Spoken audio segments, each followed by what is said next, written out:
Wow. Salutations, my friends, and thank you for tuning in to another edition of Factions of Freedom. I'm your host, Noisera, Freedom Faction, whichever one you prefer, and I have titled this episode, Globalization and Negotiations, Covering Up Elite Crimes and Encouraging Extremism. Why? Well, we're going to be talking about a whole lot of different things, as always. The protests in Hong Kong, the ICE raids, Trump's gun control agenda, Jeffrey Epstein, clearly, the Clinton body count, scientists finding a cure for Ebola, and the farming crisis here in America. A whole lot of different things to talk to you guys about, that's for sure. Yeah, whoa is appropriate. Before we do, a few quick updates. Make sure you guys download the show notes. We didn't really do a mini-cast this week, so there's nothing to point you guys in the direction of.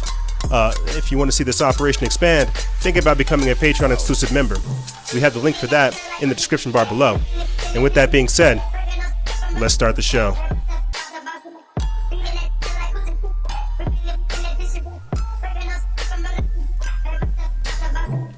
Salutations, my friends, and thank you for tuning in to another edition of Factions of Freedom.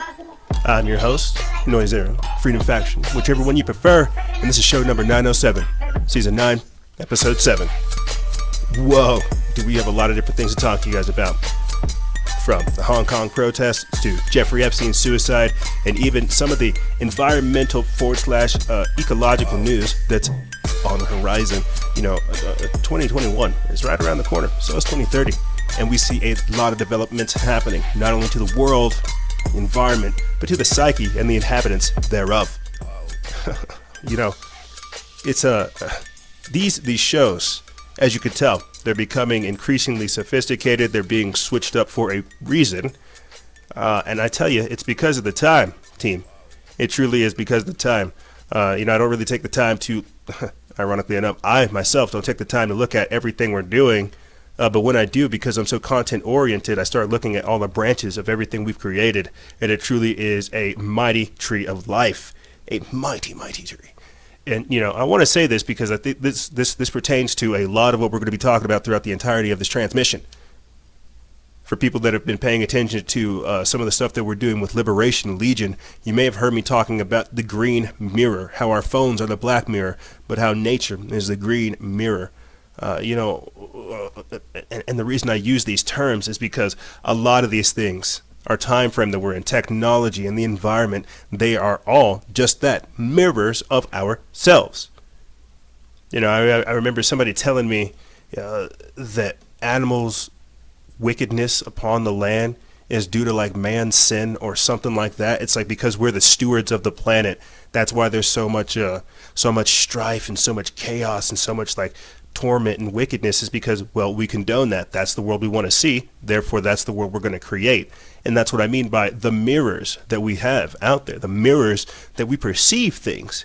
You see, I got 4 dogs, 5 chickens, a garden, a yard I'm trying to turn into a lawn or a yard. I'm not sure yet. I'm always out there in nature. I had to stay away from the river because apparently there's algae that's killing dogs. So what I'm trying to say is this is all representative of the environment and the time frame that we find ourselves in. And whenever we're going about these things, both the black mirror, all this stuff that we're putting out there into the digital realm, and when we're out there in nature, soaking up some of that sunlight, getting some of that good energy, that life-giving energy, all of these things are indicative of the individual we are trying to create.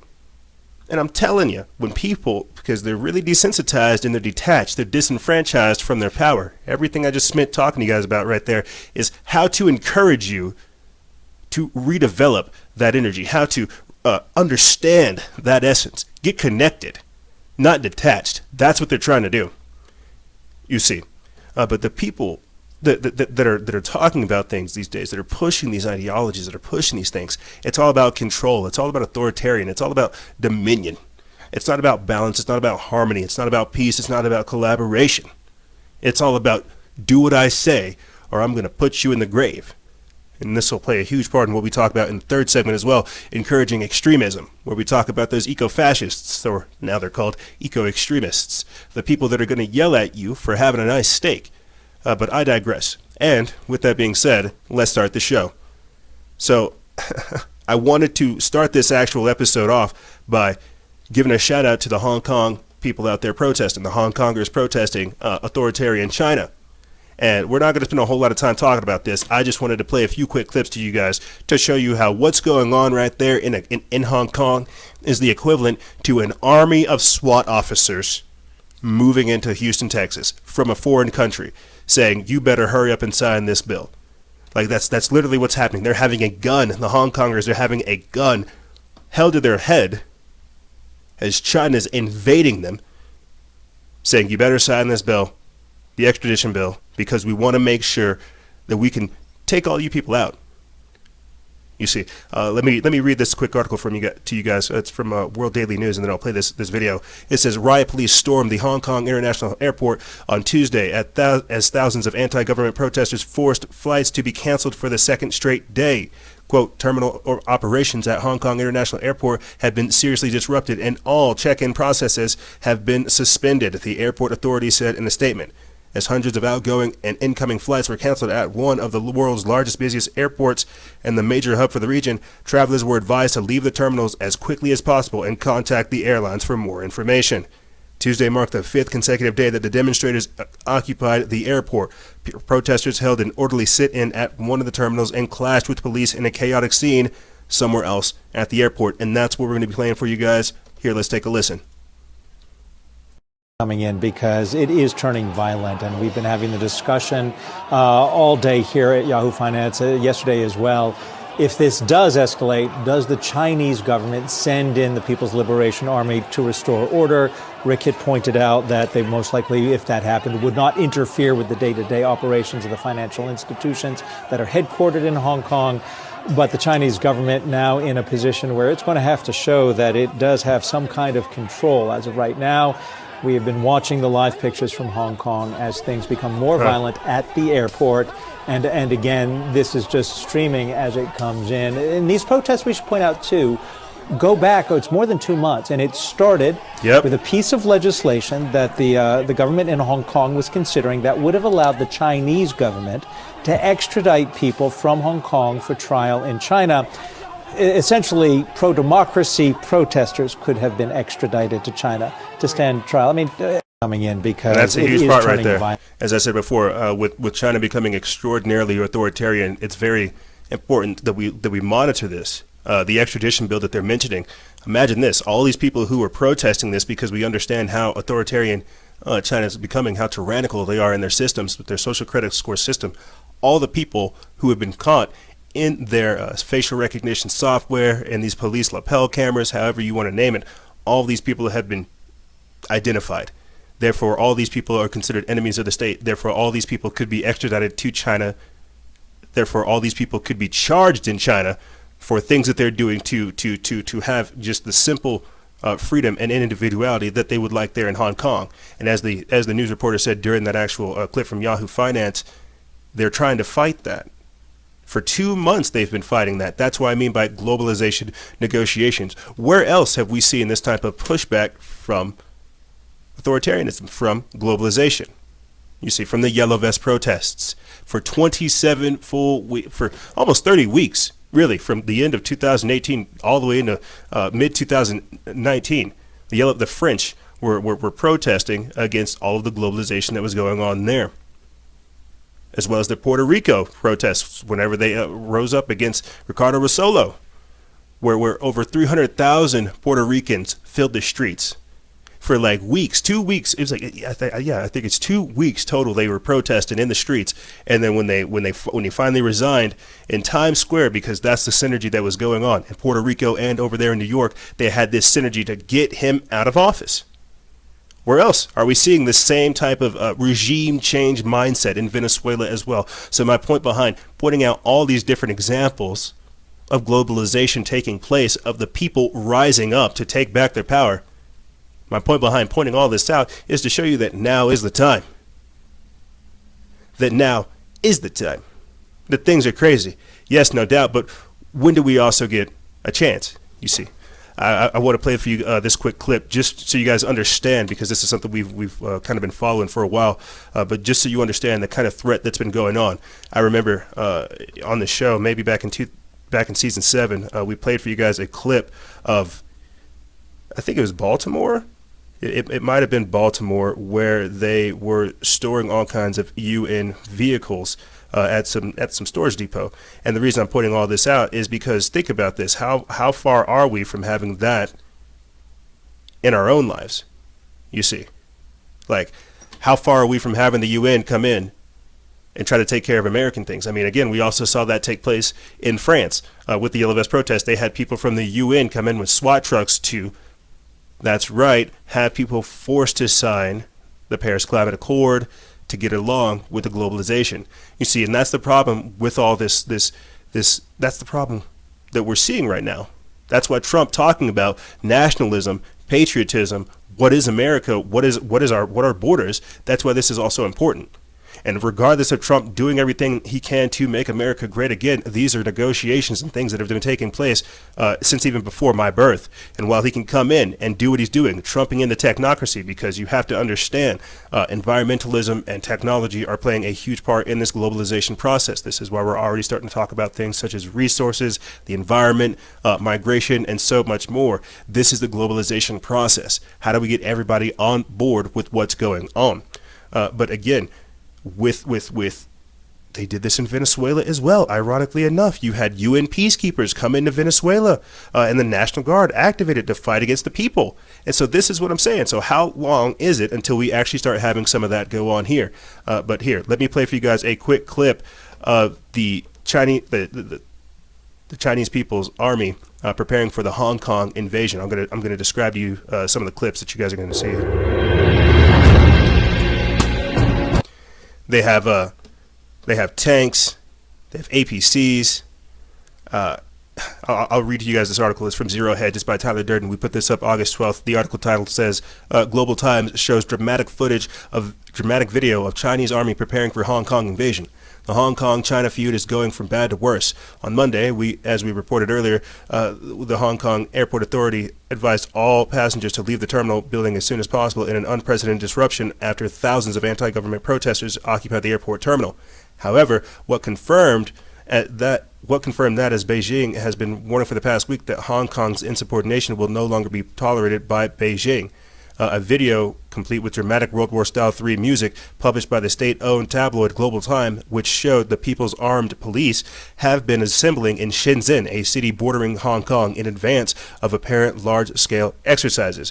Global Time's prolific and trolling editor-in-chief, Hugh Jean, naturally chimed in on Twitter, pointing out that Hong Kong Airport canceled all remaining flights Monday afternoon due to illegal assembly, and noting that while the, quote, central government still exercises restraints and respects Hong Kong's high degree of autonomy under one country, two systems, but I have an intuition riots won't be allowed to keep on like this. And so basically what they're saying is they're preparing the army. Like as we covered, we looked at some articles right before coming on the air. There are satellite photos that you saw, or that I wish I could have got up for you guys, to where people are building. The Chinese people are building an army over there in that area on the Hong Kong border town, on Shenzhen. And so why is this important? Because, well, Hong Kong is with America. And so what's going to happen is this is another one of these little proxy wars like we had in Syria with Russia, right? The same thing's happening here in Hong Kong. And we haven't really been posting about the conflict that's going on in India with Kashmir, but this is what I mean. This is the globalization negotiations. We are gradually entering into the birth pangs of World War III. Some might say World War IV. I'll just tell you, it's the technocracy. It's the corporations against the people. Because if you follow the dollar, you follow the money, you follow the trail, you get back to the end of it. And that's what I mean. So my prayers and my thoughts and my attention are going to the Hong Kongers trying to fight against tyranny. We know where this is going to end. I hope that it goes on the side of the people. You see, and that's why we still need to have these types of organized demonstrations. This is why we have to have a level of civil disobedience, because the people need a voice. I was telling you guys this before at the start of the show, of how technology is the black mirror, right? I think I'm a punk.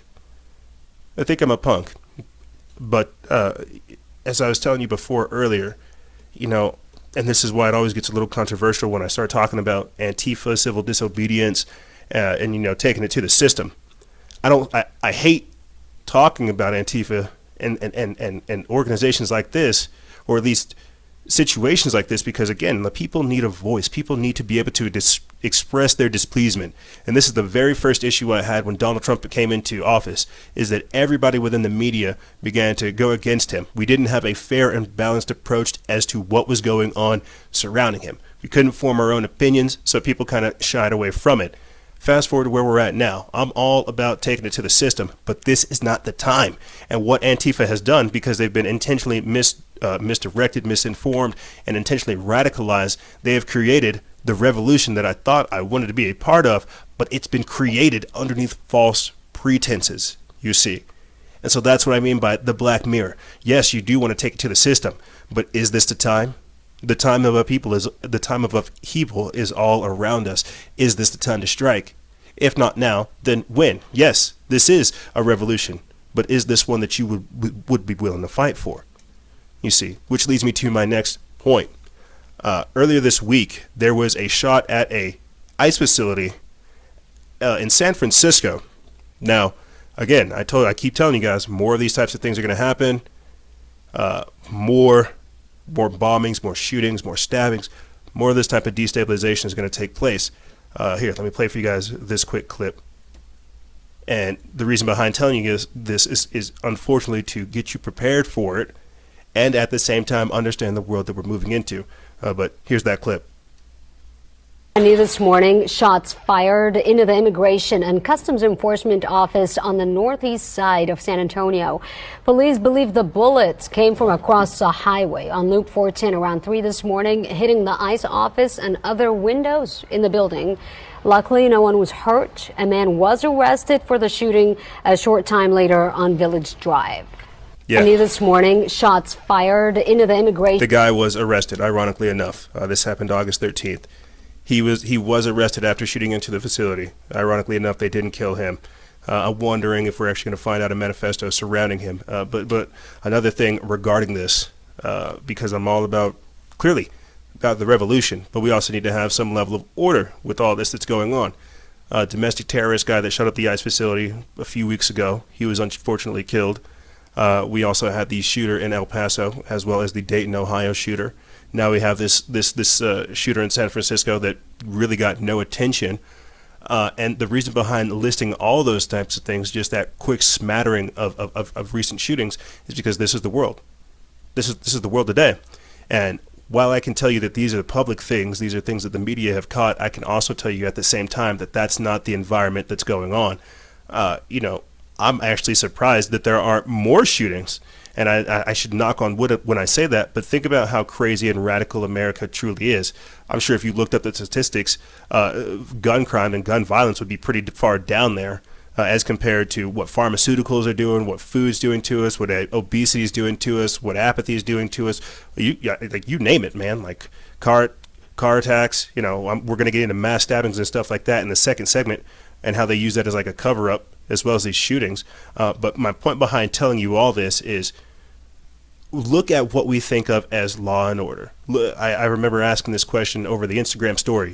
Is the world becoming increasingly lawless, or at least is America lawless? Is this what happens when we're run by corporate criminals? And this is it. This is revolution or protection. This is why we're living in such tense and chaotic times. It's very extremes, or we're living in extremes. One of the pivots I want to make regarding this, or at least just looking at this whole case, the ICE raids, the ICE protests, the ICE shootings, and what's going to happen, because apparently Antifa is just devastating these people. The political rhetoric of people like Ilhan Omar, Alexandria Ocasio-Cortez, and Rashida Tlaib, these people are getting shot every day. And you guys know me. I'm anti-police state, but I'm telling you what's going to happen with all these attacks on law and order. It's going to bring the hammer down even harder. You see, there was an article that popped up on Monday about how there was another NYPD suicide, like another cop in NYPD just killed himself. It was like the 6th one that month, or this month alone, and how they're saying again the numbers are up. Even in Air Force, they're having to order a stand down because it's like 79 people killed themselves in like either July or up until August. And so they're having an epidemic of suicides. I remember talking about this with Dr. John A. King on our most recent Fellowship and Freedom episode. I'll attach that link in the description bar below. And how suicide rates are up, mental instability is up, and everything I'm trying to talk to you guys about is that mesh that we see happening right now, to where people are having to endure the chaos, endure the lawlessness, endure like this whatever this miasmic time that we are in is. You see, and so when I'm talking about these shootings, I guess I'm trying to say this is obviously a reaction to situations like this. This is a clip from CBS Evening News where they're talking about an ICE raid and how it nabbed 680 people, but promptly let 300 go right after. But these shootings, as I said before, are a response to this. Breaking news as ICE agents today carried out the largest statewide sweep of workplaces for undocumented immigrants in U.S. history. About 680 migrants were rounded up at 7 food processing plants in 6 cities in Mississippi. Omar Villafranca has that story. The sting was the largest single state workplace raid in a single day. More than 650 special agents conducted raids at food processing plants, arresting the majority Latino workforce and several employers. Before their hands were tied, migrants were told to place their personal belongings in plastic bags.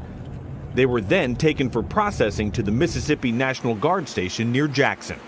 One of the locations targeted was Pico Foods, which has 3,600 employees in Mississippi. Pico is the 8th largest poultry producer in the country. At a press conference today, U.S. Attorney Michael Hurst put businesses that break the law on notice. Breaking news as ICE agents today carried out the... So, and so, this is such a gray area. And I guess what I'm really trying to say is I just get this idea of John Carpenter's Escape from L.A., where he mentioned a new moral America, where we're all about law and order. I guess I'm all about immigration reform. Yes, there needs to be a pathway to citizenship, but some of this, I'm telling you, it has a really bad feel to it. They're taking people. I understand that. It's just such a gray area. Again, I'm just wondering how long it's going to be until they take somebody like myself into the FEMA camps. Or into wherever they're taking these types of people. I'm an American citizen, but you see what they're doing. They're cracking down the whip on undocumented, illegal, heck, sometimes even legal. There are people that are born here. But my point behind all this is the shootings are a response to this. Whether they're actual people who are disgruntled with the situation or people who just want to shoot and have this kind of chaos, the shootings are a response to this. It's that level of chaos that's going to be encouraged, you see. And I've talked about this before, how there was an individual and how there are multiple individuals who are getting killed because gun confiscations are happening. So my whole point behind laying out all this gradual introduction to chaos that we find ourselves in is that it's the people against the state. It's the people against the government. It's the people against the corporations. And with these hashtag close the camps movements, with these shootings and things like this is what I mean by all of it being highly organized. In the previous episode, we had talked about how George Soros is behind this. He's behind the organization of people like Antifa, whatever group is going to come out from these eco-fascists, from these people who are anti-ICE, who are doing all these different types of things. He's donating money to this to fund the destabilization. And it's not going to go on forever. Just like with these riots over there in Hong Kong, it's not going to go on forever. You see, they want to be able to induce a level of destabilization so they can come through and offer, or not even offer, they can come through and just, boom, crack the hammer. No one's allowed to do anything because everybody screwed the pooch, because somebody peed in the punch bowl, you see. So we're going to switch gears, because now we're starting to talk about the shootings, we're starting to talk about the destabilization, gun control, individual rights, how we're in that weird gray area, and how they're advancing agendas on so many different ways. But switching gears, we're going to start talking about Trump's gun control agenda. And if you ask me, as I've talked about before, it's the idea of using the First Amendment to take your Second Amendment. You said this, therefore you're not allowed to do this or have this. You said, you know, I'm gonna carry out something crazy. That's what somebody says all the time, right? You type it, you come up with a manifesto, you carry out however it is. You got caught, boom, you're not allowed to have guns anymore. I think that's what Trump's whole gun control agenda is, using the First Amendment to take your Second Amendment. And last week we played for you guys the clip of Joe Biden talking about how if you have assault rifles, that bingo, he's coming for them. This article I'm going to read to you guys, it comes from Zero Hedge. It's by Tyler Durden. They put this up August 9th. It says Trump suggests common sense gun control that, quote, deranged people should not have guns. Well, before I go into this, and, you know, I always have to ask this question, what is deranged, what is crazy, and what is mentally ill? And this is why you see these types of things being talked about today. Mental health alerts, the background checks, red flag gun confiscation laws. You see, and I told you guys earlier this week that the background checks will include your social media. They will monitor or screen your social media. This is also why 2 weeks ago, the FBI, ironically enough from Yahoo as well, the FBI came out with a document saying that conspiracy theories about the deep state are now a new domestic terrorist threat. So again, I ask the question of who defines deranged. Let me get into this article. It says, with many Second Amendment defenders rightly up in arms, no pun intended, over President Trump's previous comments on the red flag laws, he says right here, he put this up on August 9th, he says some serious discussions are taking place between House and Senate leadership on meaningful background checks. I have also been speaking to the NRA and others so that their very strong views can be fully represented and respected. Guns should not be placed in the hands of mentally ill or deranged people. I am the biggest Second Amendment person there is, but we must all work together for the good and safety of our country. Common sense things can be done that are good for everyone. You see, so I just have a very weird statement a very weird feeling whenever they try to add these blanket statements. But that's what he said. So continuing on in this article, it says, is Donald Trump anti-gun rights? Some might say yes. Because the president has joined Senator Lindsey Graham to support red flag laws that allow government agents to take guns temporarily from those they deem too dangerous or unfit to possess a weapon. Such laws may be a major threat to the Second Amendment unless great care is taken to ensure due process is observed strictly and fully. Remember that Donald Trump said, we take the guns first and then due process, coming up with a term called rapid due process. But continuing on, Graham, in a statement, said he has reached a deal with Senator Richard Blumenthal, a Democrat from Connecticut, on a bill that would start a federal grant program to help and encourage states to create, quote, red flag protection order laws, which are meant to make it easier for law enforcement to identify mentally ill people who should be banned from purchasing guns. Trump announced his support for the red flag laws from the White House on August 5th, stating that, quote, those judged to pose a great risk to public safety should not have access to firearms, and that if they do, those firearms can be taken through, quote, or through hashtag rapid due process. But the president's latest tweets on the subject of gun control should perhaps be seen as backing away from that, tweeting that, quote, serious discussions taking place between House and Senate leadership on meaningful background checks. Quick to explain that he is fully behind the rights to bear arms. Quote, I am the biggest Second Amendment supporter there is, but we must all work together for the good and safety of our country. So I guess I just, again, have to laugh at that, because the very same people that realized that for the first 2 years of his presidency, they called Trump mentally ill. And Trump's not a gun guy. So this is the power that's being given over. So and again, just think about this. I just want people to think about how it's going to get set up. All the Trump supporters, they came up with the Trump derangement syndrome. What is going to classify people as mentally ill? What is going to be the triggering point? You know, and we're seeing this too already with the destabilization, because Antifa's carrying out their attacks domestically with clubs, bats, cement shakes, and you name it, firebombs, et cetera, et cetera. They have to have something that represents the patriotic Americana-style movement. And what's more American than having guns? So I guess I'm just curious about what represents mentally ill, you see. And this is why we have to really start thinking about these things. I made a joke last week about how Donald Trump and Joe Biden are on the same page because, well, they want your guns.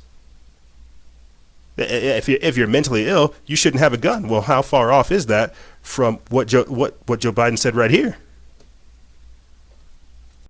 To gun owners out there who say, well, a Biden administration means they're going to come for my guns. Bingo. You're right if you have an assault weapon. The fact of the matter is they should be illegal, period. Look, the Second Amendment doesn't say you can't restrict the kinds of weapons people can own. You can't buy a bazooka. You can't have a flamethrower. The guys who make these arguments are the people who say the tree of liberty is watered with the blood of patriots. We need the protection against the government. We need an F-15 for that. You need something well beyond whether or not you're going to have an assault weapon. So how would you deal with all the assault weapons that are already out there that people have? What I would do is I would institute a national buyback program. And I would move in the direction of making sure that in fact, was what we tried to do, get them off the street. But that's not confiscating people. No, that's not walking into their homes, knocking on their doors, going through their gun cabinets, et cetera. So people would be allowed to keep the weapons they already have. Right. Sure. So you already had the House and the Senate coming for your guns. Senator Joe Biden coming for your guns as well, saying he's going to institute a buyback program. But this is what I mean by them saying that you're going to be mentally ill for wanting to simply protect yourself. You know, I watch, sometimes I watch C-grade, B-grade movies, and sometimes I do like Christian theme stuff, Revelations in Today's type of things. And, you know, one of the ones I watched recently, they said that Christian extremists, those dirty terrorists with their Bibles and their guns trying to defend themselves, having anti-government demonstrations outside their compounds, they're extremists. They need to be dealt with. Well, how far off are we from that? You see, the idea, again, of having guns, and I said this in the previous episode, the quote that Senator Joe Biden's referring to is not what he said. It's the tree of liberty the tree of liberty is watered by the blood of tyrants, not patriots. But you see, this is what I'm telling you. And we've gone over this in so many different ways. Opposition defiant disorder, you know, people who question authority, who do not like everything that's going on, people who just take 2 seconds to think for themselves. You see, they are going to be considered mentally ill. It's the people who want to defend themselves, conscientious objectors who don't want to be involved in any of this craziness, that are going to be considered mentally ill. This is quite possibly why the FBI came out with a document stating that conspiracy theories about the deep state are a new domestic terrorism threat. This is coming up from Christina Lawlia. They put this up August 1st. It's from the Gateway Pundit. It says that Yahoo News has obtained a new FBI document dated May 30th, 2019 that warns conspiracy theories about the new domestic terrorism threat are the new domestic terrorism threats. What exactly is considered a conspiracy theory? The document specifically called out QAnon, which is a belief that the Q is a government official posting information on an online forum about Trump's efforts to dismantle the deep state. Quote, the FBI assesses these conspiracy theories very likely will emerge, spread, and evolve in the modern information marketplace, occasionally driving both groups and individual extremists to carry out violent or criminal acts, the document states. The document also claims that the FBI believes conspiracy theory-driven extremists are likely to increase during the 2020 presidential election cycle. I would thoroughly have to agree if you have people like George Soros donating millions of dollars to their organizations. Continuing on, it says the FBI appears to be bracing for Spygate backlash because they said another factor driving these so-called threats is, quote, the uncovering of real conspiracies or cover-ups involving illegal, harmful, or unconstitutional activities by government officials or leading political figures. I would wonder if they're talking about Jeffrey Epstein. I just wonder. Continuing on, it says the FBI did not offer any specific about which political leaders or which cover-ups it might be referring to. However, the timing is suspicious as Spygate begins to unravel. The FBI is beginning to focus more on anti-government extremism and explained in the document that, quote, this is the first FBI product examining the threat from conspiracy theory-driven domestic extremists and provides a baseline for future intelligence products. This new category of conspiracy theory-driven monitoring based on a person's beliefs comes from an attempt to explain events or circumstances as a result of a group of actors working in secret to benefit themselves at the expense of others, and are usually at odds with official or prevailing explanations of events. The document took aim at the internet and social media. That's right. The internet and social media are the culprits for explaining conspiracy theories, and so anybody engaged on them are considered a threat. Those are domestic terrorist threats. This is what happens when they call everything you do fake news. When, as I talked about before, people are intentionally radicalized by misinformation. So yeah, they do carry out domestic terror threats and activities. And I ask all the time, or tell you guys, to a degree, I feel like I'm being allowed to operate. Are they using us for a template for a number of things? But that's a different discussion for a different day. This is what I mean by declaring you mentally ill, monitoring you with the social credit score system, monitoring you through things like Fedbook, Instagram, Twitter, YouTube, and so much more. You see, I've talked about this time and time again, how we have used their tools of enslavement as tools of enlightenment. And because of this achievement, they now are having to change everything that's going on. And so this is why you guys see us diversifying the content that we're putting out. They're changing the game, and so we have to change in response to it. And so this is, again, something I want to get on record that I'll read in between the next article, just so people can understand the times that we're in right here. This is from the Judge Report feed. They put this up August 13th. It says, Fedbook paid contractors to transcribe users' audio chats. Fedbook Inc. has been paying hundreds of outside contractors to transcribe clips of audio from users of its services, according to the people with knowledge of the work. The work has rattled the contract employees who are not told where the audio was recorded or how it was obtained, only to transcribe it, said the people who requested anonymity for fear of losing their jobs. They are hearing Facebook users' conversations, some with vulgar content, but do not know why Facebook needs them transcribed, the people said. Because Facebook is the secret police. They're the data collectors. They need as much information as they can. And if in the event that some kind of terrorist ever does try to take down Fedbook, well, they still have all these transcribed informations. They still have all of your information. Continuing on, it says, Fedbook confirmed that it had been transcribing users' audio and said it will no longer do so, following scrutiny into other companies. Quote, much like Apple and Google, we paused human review of audio more than a week ago. About a week ago. Oh, you guys caught us like today? Yeah, we stopped that like a week ago. We stopped like a week ago. The company said Tuesday. The company said the users who were affected chose the option in Facebook's Messenger app to have their voice chats transcribed. The contractors were checking whether Facebook's artificial intelligence correctly interpreted the messages, which were anonymized. Big tech companies, including Amazon and Apple, have come under fire for collecting audio snippets from consumer computing devices and subjecting those clips to human review, a practice that critics say invades privacy. Bloomberg first reported in April that Amazon and a team of thousands of workers around the world listened to Alexa audio requests with the goal of improving the software, and that similar human review was used for Apple Siri and Alphabet Inc.'s Google Assistant. Apple and Google have since said they have no longer engaged in the practice, and Amazon said it will let users opt out of human review. So there you go. And now you have Facebook teaming up with the French government. You have Peter Thiel, co-founder of PayPal, trying to raise awareness about the dangerous practices of Google as well. What I'm trying to say is all those transcribed things, they're being given to the government for sure. And so even if you don't voluntarily give over your information to the government, they're going to link up with Fedbook so that they can have those transcribed information. They can have all your metadata. You see here, check this out. Boom.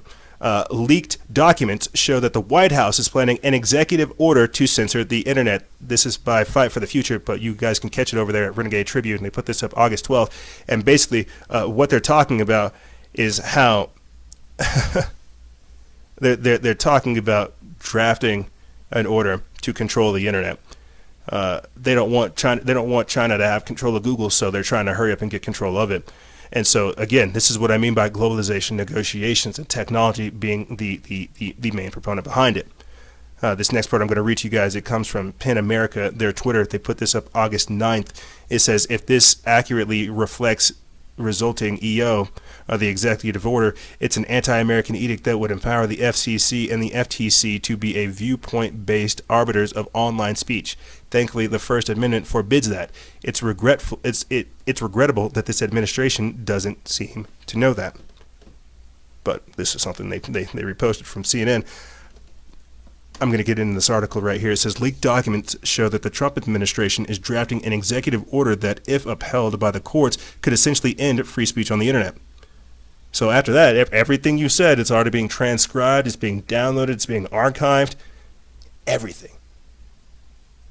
I wanted to say this, whenever we were talking about anti-government protests and what Hong Kong and Venezuela and France and Puerto Rico are doing. I wanted to talk about this. You think they wondered if they had guns, if some of those protests would go a little better, if they had the means to defend themselves besides just having like bricks and bats and shields and very little things to defend themselves? And you see how crazy it is, the idea of you defending yourself, how that is so bad. You better not. You better roll those dice and call the cops and better hope they don't bash your brains out. This is the world that they're trying to promote to you. This is what I mean by authoritarian. This is what I mean by dominion. But let me get into this article. Like I said, they put this up August 12th. It's from Renegade Tribune. It could essentially end free speech on the internet. The draft order would put the FTC and the FCC, headed by its notoriously corrupt chairman, Ajit Pai, in charge of monitoring and policing online speech on social media forums, online forums, and more. It would give these bureaucratic government agencies unprecedented control all over how internet platforms moderate speech by allowing them to revoke the essential protections Congress laid out in Section 230 of the Communications Decency Act. CDA 230 is the basic law that makes it possible for online platforms to let users post our own content and to make basic decisions about what types of content they are, as private entities, want to host. Every meme, every social media post, every blog, and every user-generated or user-created video on the internet has been made possible by this crucial free speech protection. In practice, this executive order would mean that whichever political party is in power could dictate what speech is allowed on the internet. So I'm going to pause that right quick. We played for you guys in the previous segment, the Democratic Socialists of America literally unable to start a conversation, or at least unable to have a discussion about what they actually believe, because people were using gendered pronouns or using gendered language or whatever it's called. Could you imagine not being able to speak because you're not abiding by the certain rules? We're already seeing this. They're already censoring content and deleting certain things. But could you imagine having to abide by these types of rules? First of all, James Jackson, Sacramento, he, him. I just want to say, can we please keep the chatter to a minimum? I'm one of the people who's very, very prone to sensory overload. There's a lot of whispering and chatter going on. It's making it very difficult for me to focus. Please, can we I know we're all fresh and ready to go, but can we please just keep the chatter to a minimum? It's affecting my ability to focus. Thank you. Thank you, comrade. Okay, is there a speaker against name, chapter, pronoun? Point of personal privilege. Yes. Please do not use gendered language to address everyone. Okay. Quick point of privilege once again. Quick point of privilege once again. Quick point Hi, of privilege. James Jackson, Sacramento DSA, he, him. I have already asked people to be mindful of the chatter of their comrades who are sensitive to sensory overload, and that goes double for the heckling and the hissing. It is also triggering to my anxiety. Whoa. Like, the be comradely isn't just for, like, let's keep things civil or whatever. It's so that people aren't going to get, first of all, James Jackson, Sacramento, he, him.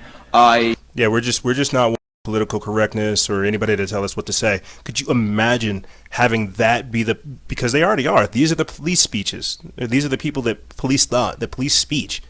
This is the thought control. Could you imagine these types of people, with what Trump does with this executive order, controlling what people say and do? You see? And so I just want to end this segment real quick, and I could have got more into that article. You guys can read more about that on Written Gay Tribune. Go to our page. But I want to end this segment by putting this most recent Google whistleblower who's come out to expose the bias in big tech. And it's important to get this on record. I don't have time to play it all. The full thing's like 19 minutes. But I did upload it to our Instagram TV, so you guys can definitely get it there. But the whistleblower Zachary Voorhees he appears on Project Veritas to talk about the corruption that's going on in there. So with that being said, I've been living with this burden for 3 years since 2016 when they started changing everything, and to have that burden lifted off of my soul I've never felt happier or more at peace with myself than I have right now.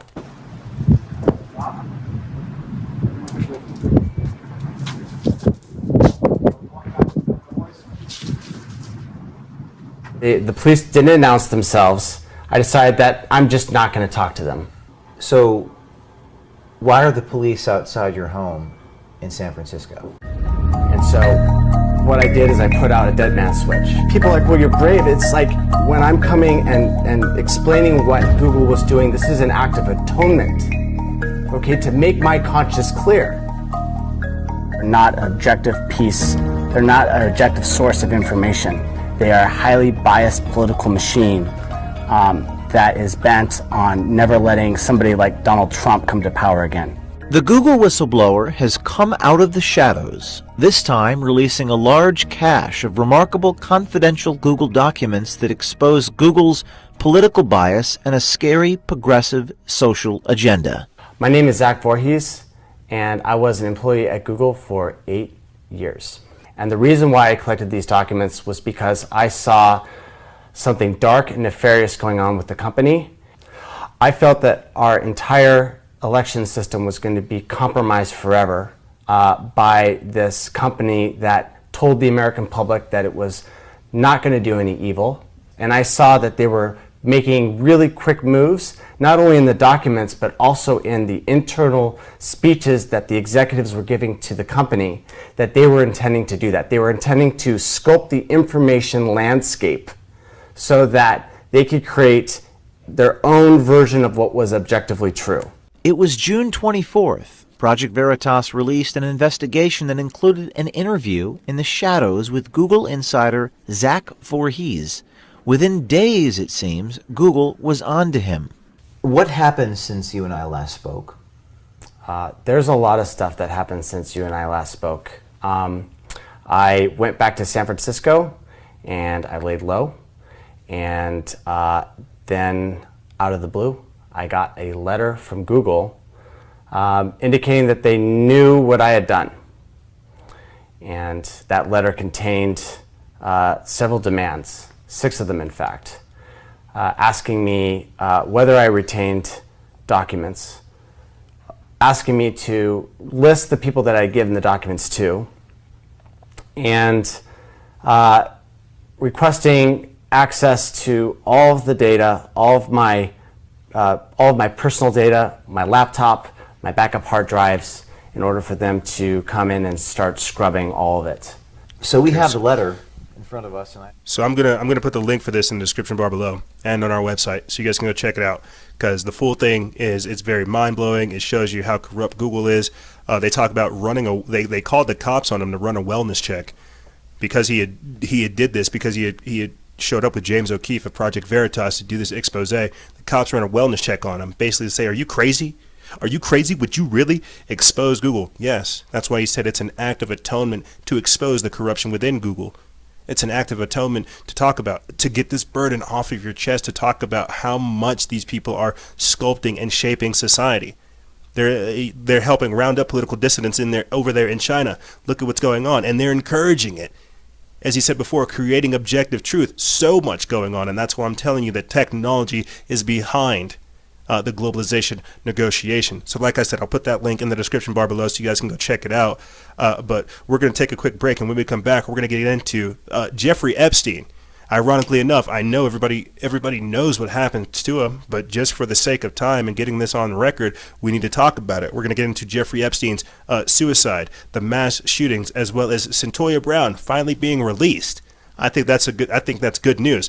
But like I said, ladies and gentlemen, we're going to be talking about this and more on the other side. Don't go anywhere. This is Freedom Faction on Factions of Freedom, and we'll be right back right after this.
Thank you, or at least, welcome back.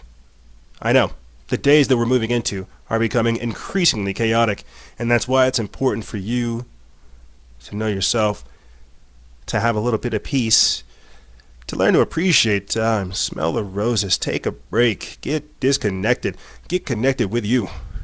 All these selfies and no self-knowledge. You know, I really do wonder what it is about our generation, like liking things that sound cool, but not doing them. I don't know. Maybe we'll ask a guest on and ask them what they think about that. But that's a different thing. I think it is so interesting, the psychology that is at work today, the emotions that are at work, and just really what's going on. I didn't intend for this to be how I intro this segment, but this Epstein thing, we're going to get into it. I'm not really going to do I'm not going to do a lot of information about it. I'm just going to fly through a lot of the curiosities, the articles that we have on the page, and just the information that's out there and why it's just crazy. So many people, and I talked about this with you guys earlier this week, so many people wanted to know whether or not Jeffrey Epstein was dead that it kind of almost scared me. And I say that because I hadn't seen America whipped into a fervor like that, obsessed with death, until I saw us earlier this year get excited about abortion. And that's scary because now people just want to know, is Jeffrey Epstein dead? They want to know, is he dead for real? Did they bury him? And it's just like, we all finally agree on something. We all have the same question.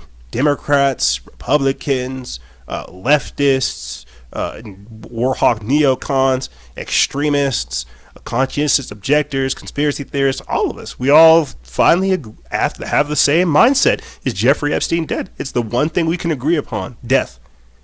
It's like a funeral, like we all came together to dress in black to say, is Jeffrey Epstein dead? Can we see the body? Because we'll start talking about harmony if this starts happening. And the reason I make this kind of a joke is because a few weeks ago I had asked a question of what is radicalizing America, and one of the questions or one of the responses we got was just that, the lack of justice surrounding these pedophile executions.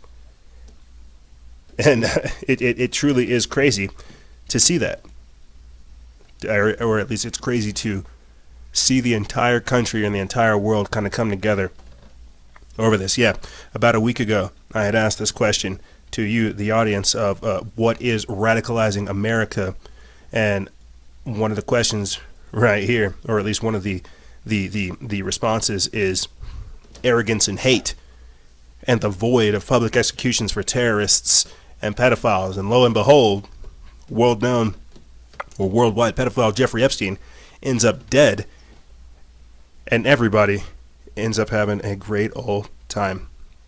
Fascinating. Truly fascinating. But I'm going to play for you guys this quick clip. I think it comes from NBC News, where they talk about Jeffrey Epstein and how he has committed suicide in his cell. And then we'll get into some of the curiosities surrounding that right after. This morning we have new details. Jeffrey Epstein has died by suicide in his Manhattan jail cell. Police say that his body was found at about 7:30 this morning. This comes following the latest developments naming other prominent and public figures who were allegedly involved in the sex trafficking crimes. As we get new details into the newsroom, we will continue to bring them to you right here on air. And also stay with us on local10.com. Also on our social media sites, we will keep you updated. We'll be right back. This morning we have new details. Jeffrey... For someone like us that does cover news, that looks at all this, it's very hard to stay on top of this. So what we're going to do is kind of go through chronologically what we were able to post, capturing this. You see, because I think this is just, there's so many crazy things surrounding this. Right there, there's no surveillance video of Epstein's apparent suicide. That's a report. Epstein warned authorities someone tried to kill him in July. This is from News Punch. They put this up August 12th. All these are from August 12th, August 11th, August 10th, just a whole time frame. Prison guards skipped mandatory checks before Jeffrey Epstein's death. The cellmate was transferred hours before. The Clinton body count was trending on Twitter. And this is after Trump retweeted a video alleging that the Clintons were responsible for Epstein's death. But ironically, at the same time, the Clintons were in Illinois hours after their pal, Jeffrey Epstein, was found dead. Could this have been a cover story? We don't know. There's a new document, or a new Epstein document, that reveals Trump, quote, didn't partake in any sex with Epstein's girls. Now, does this mean that Trump was at the actual event? He just didn't partake in any sex? You got to look at how the wordplay of all this happens. This next one comes from Amy Goodman of Democracy Now! They reposted it over there at Raw Story. It says Jeffrey Epstein's mysterious suicide should not stop the investigation into his high-profile sex trafficking ring. I definitely agree. And Attorney General Bill Barr says that we are now learning of the serious irregularities that are deeply concerning at the jail where Epstein was found. And they've already let the warden go. They've let people that were on duty go. Like, that's just so many. It's just sketchy. And so this is what happens. They get the entire world all hyped up, ready to.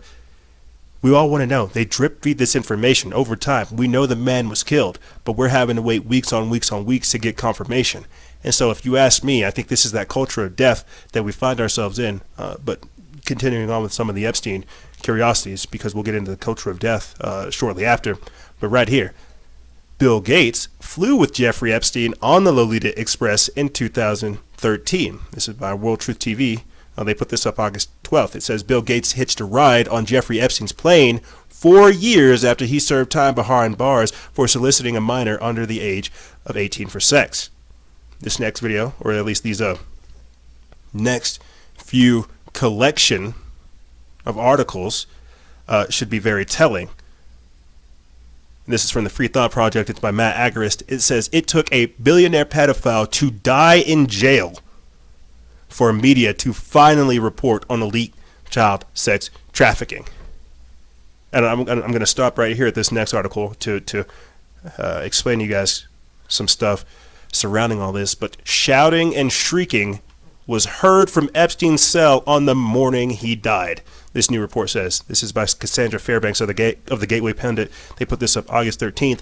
And if you guys go and listen or go read some of the reports, the investigations, the information, and the articles that are coming out surrounding just this one alone, the shouting and the shrieking, it legitimately sounds like something out of a Martin Scorsese film. It sounds like something out of Goodfellas or Casino or Sopranos, you know, or just some kind of mob flick where, two guards, they go in there, they're just like, oh, hey, Epstein, what's going on? Guy's sitting there. He's asking these guys, what's going on? I shouldn't laugh because we're talking about death, but cellmates who are actually, or not cellmates because he was transferred out hours before, people who were in the same cell block talked about how they heard the cell door open. 2 jail guards went in, one of which wasn't an actual correction officer. 2 of those guys go in. They start hearing the shouting and shrieking, the choking. And then, I don't know if we put this up here. Oh, right there. Business Insider, a business publication, caught this. Breathe, Epstein. Breathe. The guards say they attempted to revive incarcerated sex offender Jeffrey Epstein before he died by apparent suicide. It's like, so hold on. You're telling me that cell block members are saying they heard these so-called guards try to revive Epstein after he had tried to commit suicide? They're saying, breathe, Epstein, breathe, as they just strangle the life out of him. Because the information that's coming out right now is showing how the marks around his neck indicate that he was strangled. So these guards just screaming, breathe, Epstein. Oh, we want you to breathe. I really shouldn't laugh. But this is again what I mean. So I had to stop right there to show you guys that's how Epstein was killed. And whether or not he actually was murdered by like an official, who knows? Official elite. Who knows? What I would say is that some of these people will do this for $1 million. You don't think these corrections officers don't want to be corrections officers? They get paid like $5 million. They think they don't have to work anymore. You see, they'll ruin their whole career for $5 million. It doesn't matter. However much Hillary Clinton wants to pay. Right here, because we're going through the article list again. After Business Insider was able to catch that these guards said, breathe, Epstein. We want you to live. Breathe. This next one comes from the Gateway Pundit by Jim Hoft. They put this up August 12th. It says the prison employee that was guarding Epstein was not a correctional officer. Oh, well, that's just curious. Who is to blame for the Clinton body count trending? Well, Russian trolls, of course. Epstein hanged himself with sheets tied to the bunk bed. That's what the Washington or the New York Post reports. And now you have a woke social media mob defending pedophilia in the wake of Epstein's death. This next one comes from Sons of Liberty Media. This is by Tim Brown. It says the federal judge who oversaw the release of Jeffrey Epstein's sealed records was found dead. Huh. I wonder how. Everybody's just dying. Everybody's just dying. And even though China's over here dealing with Hong Kong, right, the Hong Kong protesters that have been raising up against their extradition bill that we had mentioned in the first segment, even China found time to troll America over Jeffrey Epstein's suicide. Wow. I don't even know what to say. China's just like, oh yeah, he killed himself. FBI agents are furious that Trump is spreading bullcrap about Jeffrey Epstein. So anyway, my whole point behind all that, just to get all that stuff on record, is why are they doing this out in the open? Are they really that desperate? Are they really that desperate? Epstein told you guys, and he told us all, they're going to come kill him. We knew that. We knew that. But what was he testifying on? I don't know. This is where I have to make a shameless plug to tell you guys to go check out our episode that we did with Lori Alexander of the Underground Resistance Network, where we talked about Epstein's hierarchy of elite evil. I'll put that link in the description bar below. But this is, again, just more of the curiosities surrounding the whole event. Right after he died, FBI agents scrambled to cover the windows with card boxes and wipe the computers. They did a whole thing. They wiped it. They covered it up. They covered up his whole house, his whole place, his whole estate. I'm going to play for you guys while we're talking, just to get through all this and then start moving on with some of the other stuff. Some of the drone footage that was captured of Epstein's not the Lolita Express, but the pedophile island. Again, this is on our Instagram TV, and you guys can find that link in the description bar below. But why are they doing this out in the open? Why are they being so brazen about this? It's because they're trying to flex their power. I mean, again, we all knew about Epstein, who he's involved with: Bill Gates, Kevin Spacey, Chris Tucker. There's information coming out as we're recording right now about Epstein having a photo of Bill Clinton in a blue dress hanging up as a painting in one of his offices, or at least at one of his locations, you see. So what is this? And I guess what I'm really trying to get around to saying is this is going to be a lot deeper than a lot of people think. There's information coming out now about Ghislaine Maxwell, one of his recruiters, who's working with tech billionaires, saying that they've seen tech billionaires, people like Elon Musk, partaking in drugs and seeking after sex. Mark Zuckerberg even talked about how Jeffrey Epstein could procure children for him, but Zuckerberg did not engage in that. And so what I'm trying to talk about, tech, sex, money, power, all this is the elite. This is what's going on. Epstein would have squealed on the whole thing. That's why there's information coming out about him being involved out here in New Mexico, running these sex cults.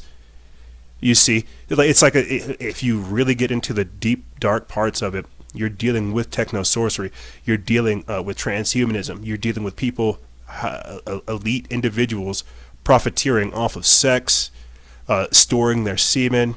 It's a eugenics-based program. Like, that's what's crazy. It's a modern day eugenics program. They're getting together. They're having these sex orgies. They're using surrogates. It really is a fantastic story that, if you really take the time to look at it, because there are new documents coming out from the lawyer Mark Randazza. I think it's like 2,000 or 5,000 documents that talk about this type of stuff. And because it's been an entire week, we still haven't been able to get through them all. But even what I've looked at, it's mind blowing. It's organized. And so where is this funding coming from? That's why I'm so curious. It's like, what is this? We are literally looking at a modern day eugenics program. Look at this. You got FBI agents inside of the actual building. You got a modern day eugenics / epigenetics program, a transhumanist agenda operating out here in the open. Yeah, Trump didn't get involved in all that because I'm sure he's not a part of that whole group. it truly is mind-blowing. And so while people are trying to get to the bottom of Epstein's air quotes suicide, they're not looking at the actual information. They just want more external third-party confirmations of, Epstein murdering himself. Breathe, Epstein, breathe. Even though the guard wasn't a correctional officer. They had to bring him in, transfer his cellmate out. The dude was set up. He was murdered. You see, and there's so many curiosities surrounding it that they have to point people into the direction of the curiosities surrounding a suicide, not the actual content itself, not the actual issue, not what Epstein was actually involved in. We want to know, they want to have us focus more so on Epstein's death than what he was actually doing. And so this is what I mean by that culture of death, that culture of death that we find ourselves in. You see, how more people are obsessed with the death factor rather than the life. What did he do during what he was alive? Why is this so controversial? Not why he died being controversial, but what is going on surrounding him. You see, this is why, again, they just had mass shootings, mass stabbings, increase the chaos. Because what we were seeing, and you guys can go look at some of the videos, we've played it for you here. I remember playing it when I had Lori on, of some of the temples and the rituals that were conducted there. You see, because it's going to come out, but they have to get you prepared to start seeing it. They have to get you prepared to embrace it, to understand that these people are into some dark stuff. So mass stabbings, mass shootings, mass graves, sex rituals, drug-fueled sex parties, orgies, and stuff like that. And I don't mean to sound gross, but that's why they have to just, again, desensitize you to it. This is why they're already preparing the next generation to get involved with the drag queen story time and the pedophilia, but this is a different day and an age that we'll discuss later. To stick with the Epstein situation, this is the elite. I had people asking me, why is this important? What's going on with the Epstein thing? Why would people do this? It's for power. It's for money. You see, that's the only reason they would do these types of things, is so that they can control everything. That's what it's about. So let me get back to this. The Clinton body count trending on Twitter, the mass shootings and the manifestos to cover up the news cycle, the culture of death that we find ourselves in. You see, this is why it's so dangerous. Epstein, he literally is the tip of the iceberg. He's the one that they could prop out there, get him right there out the open, let everybody know, and then kill him. And the Clintons are in Illinois just like, hey, having a great time. You've got to understand that we are dealing with satanic occultists, technocratic occultists, high Luciferian occultists, people who understand the workings of esoteric energy, of dark spiritual stuff, and they're embracing it and they're encouraging it. And if they can carry this here out, out here in the open, well, what else can they get away with? You see. So we will keep an eye on this as we always have, but I think people at the end of the day need to understand the levels that these people are willing to go to and everything else surrounding it. Like here, let me get this on record too, since we're covering Epstein, all his involvement, people like Bill Gates, Elon Musk, and so much more, just to get all this stuff on the same episode right here. Epstein's, air quotes, madam was found. Ghislaine Maxwell was living with a tech CEO in a multi-million-dollar oceanfront mansion. Jeffrey Epstein's former best friend and alleged procurer of underage girls, Ghislaine Maxwell, has been found after 3 years of speculation. And here she is again, Ghislaine with Elon Musk. And this next part comes from Zero Hedge. It says Epstein said he'd witnessed, quote, prominent tech figures taking drugs and arranging for sex. The New York Times reported that, and there she is. There's Ghislaine Maxwell and Elon Musk at some kind of thing. Epstein claimed that in 2018 he was working with Elon Musk to find Tesla's new chairman. Remember whenever he said funding secured, right? Whenever he had that really, really ambiguous text? Or that really, really ambiguous tweet? This next one comes from the Telegraph, UK. Jeffrey Epstein and Ghislaine Maxwell boasted of collecting compromising material on the rich and the famous. And would you look at that? This next one, it comes from Ghost Panther. Says that they, look at that. You have Ghislaine Maxwell at Hillary Clinton's wedding. Oh, or Chelsea Clinton's wedding. Oh, wow. So I wonder who's all involved in that.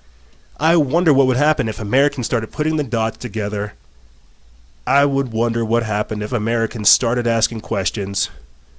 I wonder what would happen if people just took 2 seconds to look up from, some cute puppies or some cute kittens or just, something to distract them.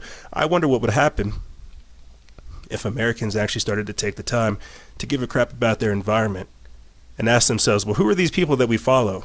Why are we with #with her? You see, isn't that what people say as far as Hillary Clinton? What would happen if people start putting all the pictures together? Well, I'll tell you what'll happen.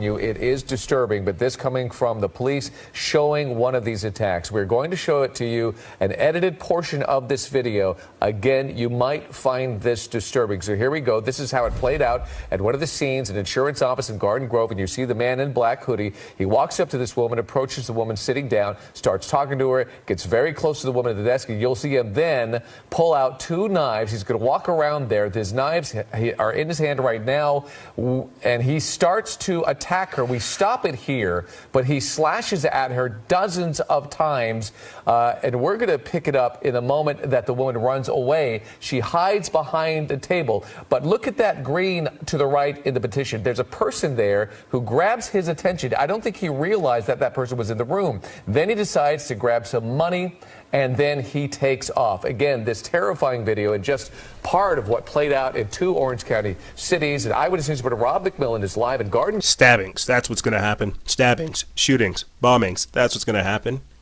If people start putting it together, they're going to start having stabbings, ICE raids, shootings, mass protests, destabilization, drag queen story time, riot police. You see, they've got to figure out a way to keep you away from the trail.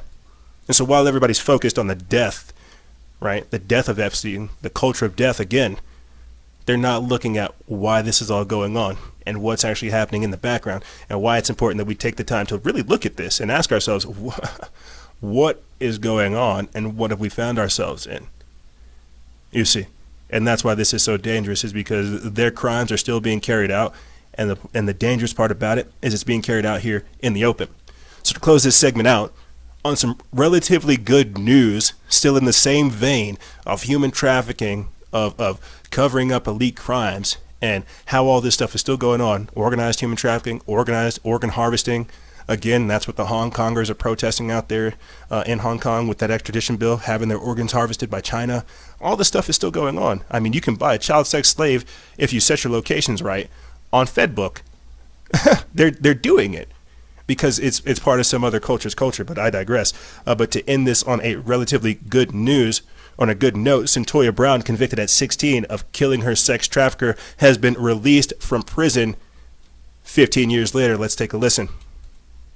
Tonight, Centoya Brown is enjoying her first day of freedom in 15 years, revealing she's written a memoir and got married in prison. Her new name, Centoya Brown Long. With word of her release at 3:20 a.m., an attorney texting, she is free. Hallelujah. She's the most amazing transformation of a human being. She's now 31, sentenced to life for murder at age 16. Prosecutors say she shot a man she was trying to rob, but her attorneys argued she'd been forced into prostitution and killed in self-defense. The case inspired a documentary and ignited national outrage. Hashtag Free Centoya Brown.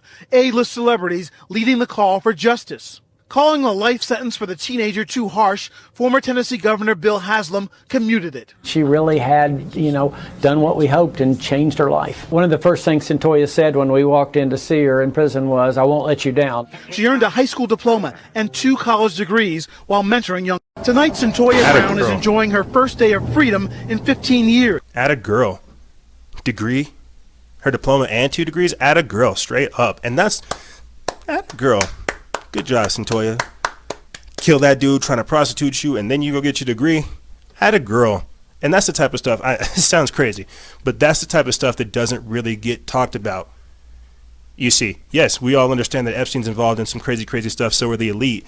That's techno-sorcery at its finest order.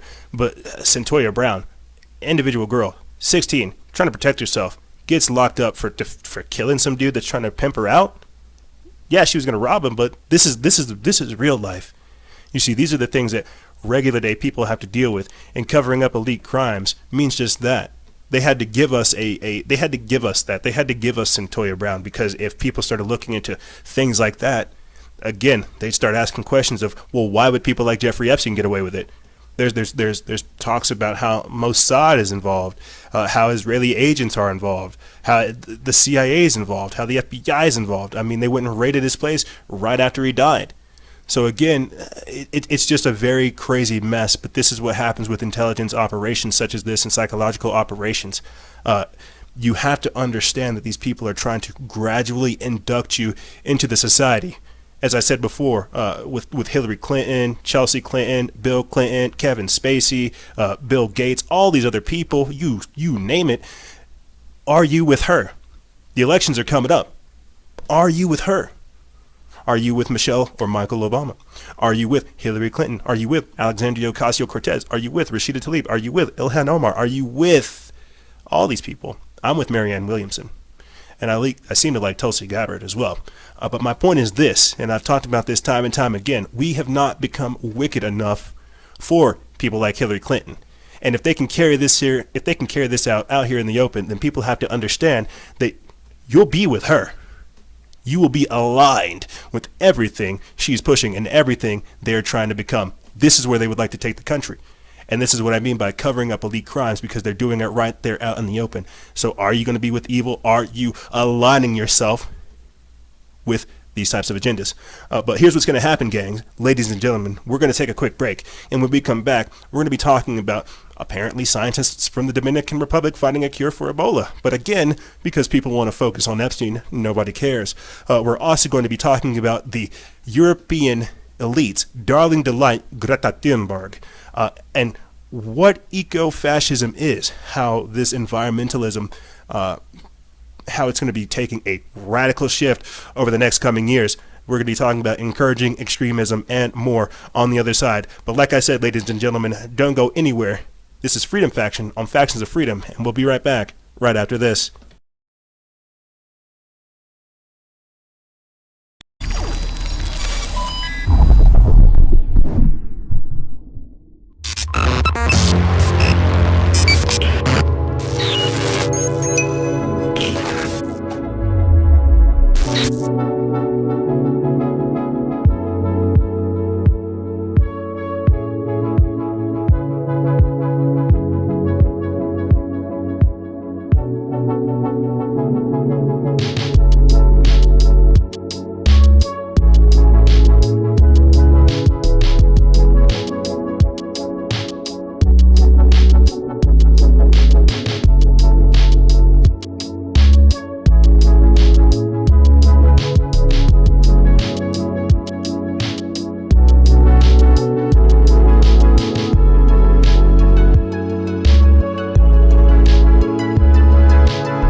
Salutations, my friends. I'm here to talk to you about, that's right, CBD oil.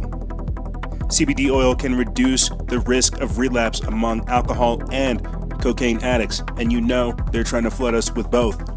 According to a 2013 study published in the British Journal of Clinical Pharmacology, CBD was proven to have these benefits: relieving pain and inflammation, having antipsychotic effects, reducing anxiety, helping to fight cancer, relieving nausea, treating seizures, lowering incidences of diabetes, and also promoting cardiovascular health. Realize that in 2014, Purdue Pharma received FDA approval for an opioid drug that claimed to help curb the opioid addiction. This will actually help you curb your usage of opioids as well as your reliance upon them. And remember, guys and gals, stay vigilant. Expose lies and share truth. This is Noise Era, Freedom Faction, out.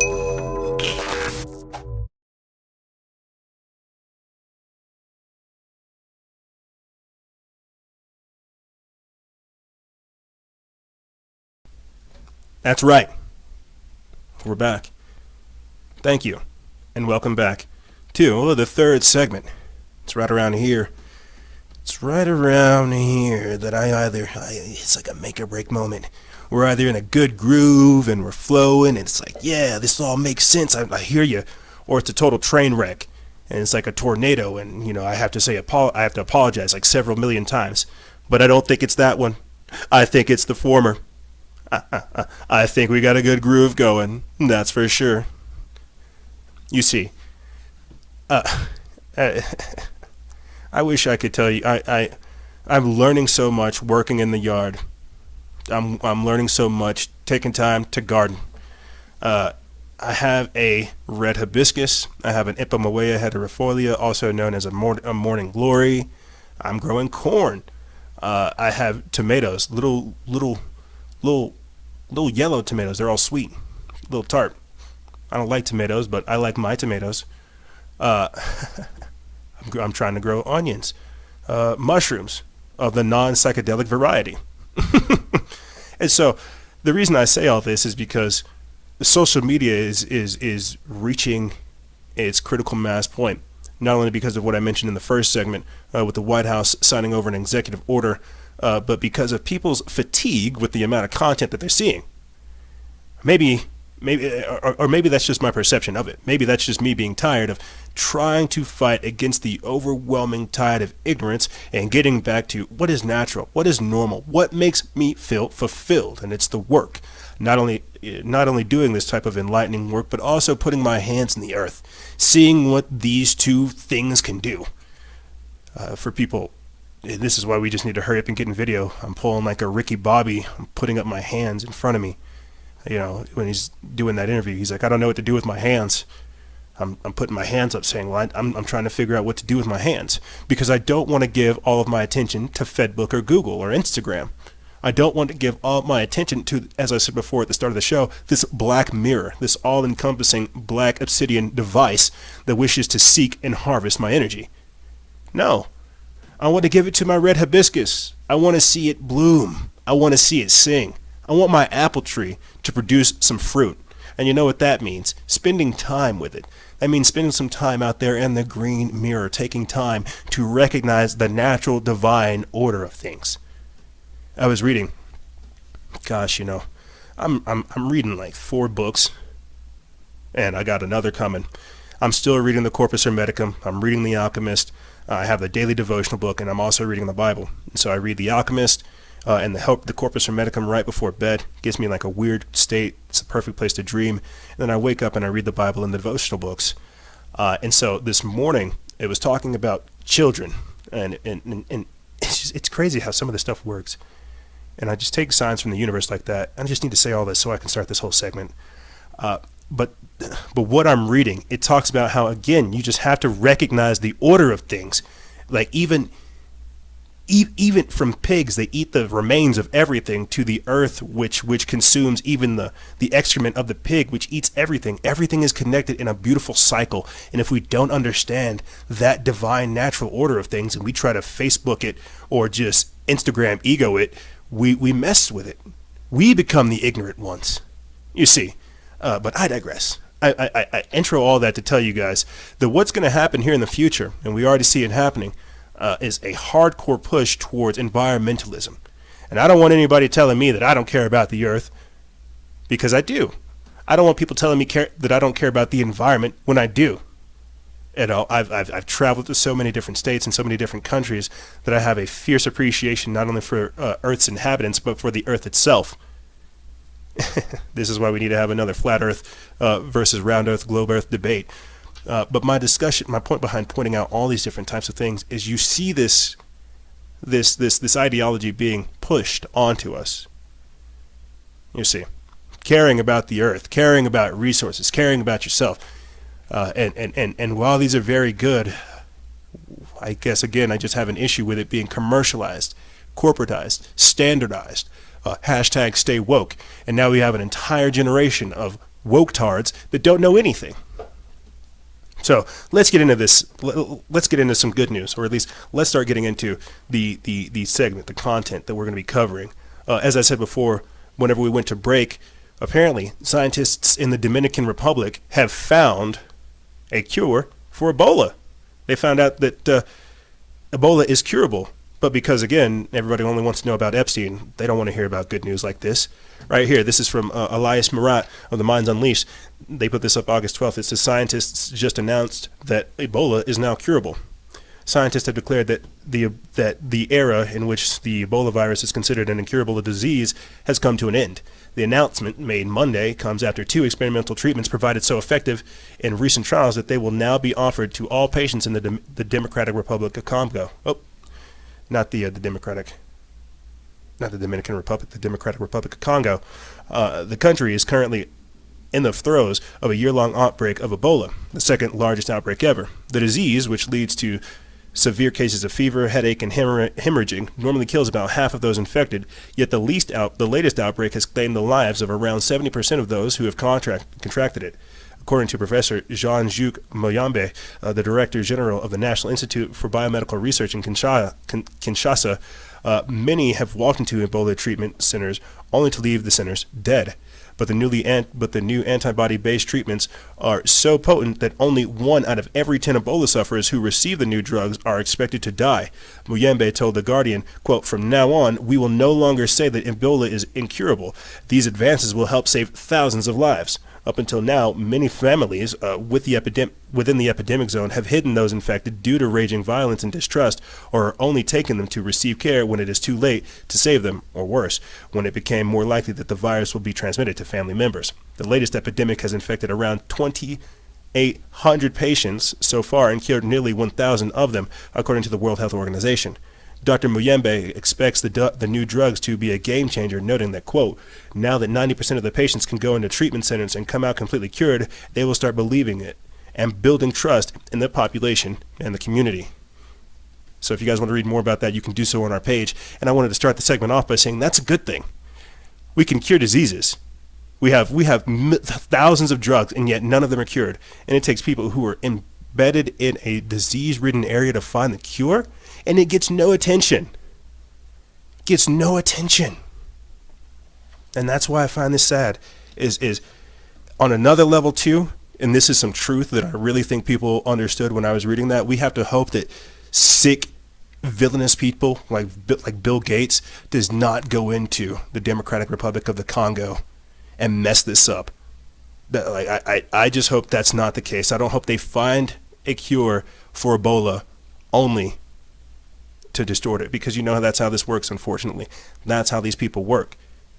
You know, we were talking about this earlier in the show about how what Google is doing to create objective truth by blacklisting certain people, blacklisting certain topics, shadow banning people, putting them into the phantom zone, and so much more.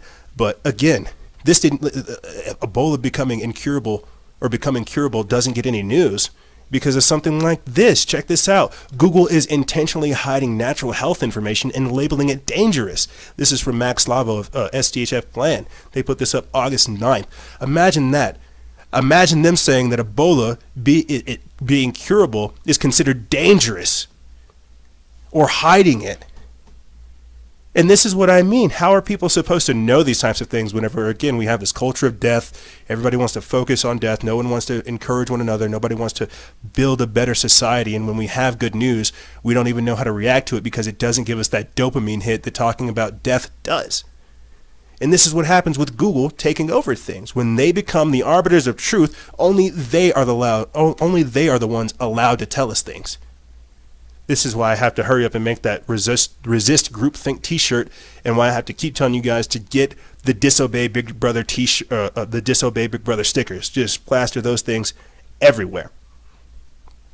Get it out there. Let them know. Do disobey Big Brother. What they're trying to tell you is it's probably a lie. That's how this works. That's how the devil works. Why wouldn't this be any different? But here, let's to again. Talk about stuff relating to your health that didn't get any real attention. And the Mind Unleashed apparently caught this as well. It's sort of zero hedge. It says Russia orders evacuation of village near site of nuclear explosion after radiation spike. I'm considering this Chernobyl 2.0. They're saying that they don't want to call it Chernobyl 2.0, but because of the amount of radiation that was in the area, it's pretty bad. They had to evacuate people. You know, they're not saying that it was a mandatory evacuation, but it was a recommendation. They just recommended that you get out of the area because of the spike.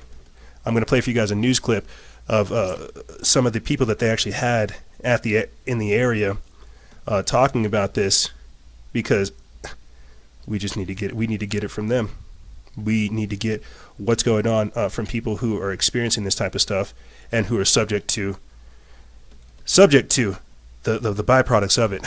And the reason I say this with the Russian, with Chernobyl 2.0, this is all stuff that affects our environment. This is all stuff that affects our health.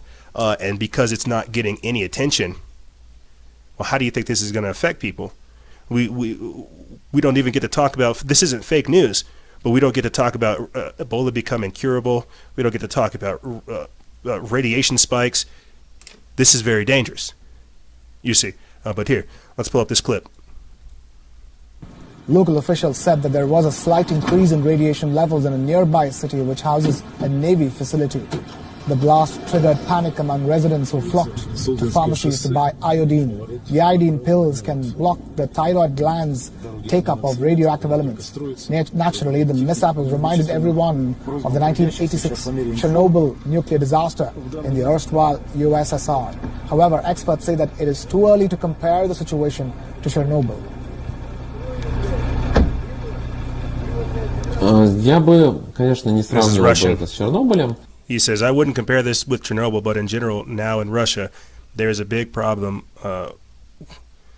There's a big problem with a responsible attitude to radioactive waste in general. It's not so important whether there is some issue. And this is said by Konstantin Foreman of Greenpeace, and they're out there in Russia. So again, environmental issues going on. They're not. You don't hear the mainstream media saying anything after this whole 2-year Russian collusion hoax nonsense about Russia having this huge, massive flop, creating like a Chernobyl 2.0. They're just, again, running with whatever just destabilizes and radicalizes America.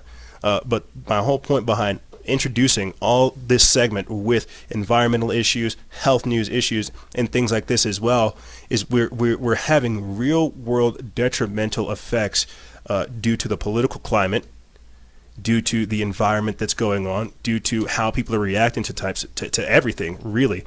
And I find that extraordinarily dangerous. I mean, a perfect example of this is, and I'm just going to read you guys a few of these articles that I clipped together. They show you kind of how crazy things really are.